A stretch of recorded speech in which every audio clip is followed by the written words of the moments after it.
মানবাজার ১ নম্বর ব্লকের কামতা জাঙ্গিদিরি অঞ্চলের কেসার মোড় পার্টি অফিসে ঢাকা কেন্দ্রীয় সংসদের আলিফ আলম ১২টি পরিবার নিয়ে গতবারের পঞ্চায়েত ভোটে নির্দল করেছিলেন তৃণমূল ছেড়ে।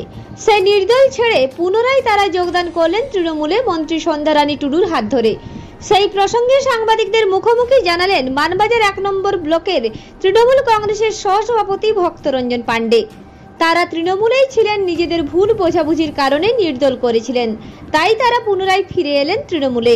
সঙ্গে উপস্থিত ছিলেন বিশিষ্ট সমাজসেবী তথা তৃণমূল কংগ্রেসের প্রাক্তন জেলা সভাপতি গুরুপদ টুডু, জেলা পরিষদের সদস্য গীতাঞ্জলি মাহাতো, মানবাজার ১ নম্বর ব্লকের তৃণমূল কংগ্রেসের সভাপতি অপূর্ব সিংহ, কামতা জঙ্গিদিরি অঞ্চলের তৃণমূল কংগ্রেসের অঞ্চল সভাপতি অশ্বিনী মাহাতো, রঞ্জিত মাহাতো, মানবাজার ১ নম্বর ব্লকের পঞ্চায়েত সমিতির সভাপতি সবিতা মুদি, কামতা জাঙ্গিদিরি অঞ্চলের প্রধান সোনামণি মাহাতো, গোপালনগর অঞ্চলের প্রাক্তন প্রধান কিশোর মাহাতো সহ তৃণমূল কংগ্রেসের অন্যান্য নেতৃত্ব কর্মীবৃন্দ।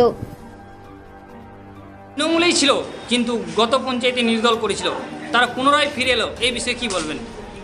দেখুন, ওই লোকগুলো আমাদের অনেক পুরনো লোক, কিন্তু যাই হোক আমাদের কোনো ভুল বোঝাবুঝির জন্য গত পঞ্চায়েতে ওরা নির্দল প্রার্থীকে সাপোর্ট করেছিল। এরপরে ওরা নিজেরাই নিজেদের ভুল বুঝতে পেরে আমাদেরকে ডেকে একদিন বলে যে আমরা জয়েন করবো, আপনারা নেন আমাকে। আমরা মমতা ব্যানার্জির উন্নয়নের শরিকদার হতে চাই।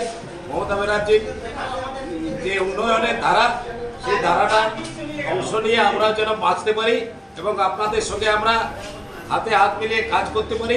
এই জন্যে ওনারা নিজের ইচ্ছাতে আমাদের কাছে মত প্রকাশ করার পরে আমরা ওনারাকে আজকে মন্ত্রীর হাত দিয়ে পতাকা ধরালাম। মানবাজার থেকে দীপু পরামানিকের রিপোর্ট, রূপসী বাংলা মিডিয়া।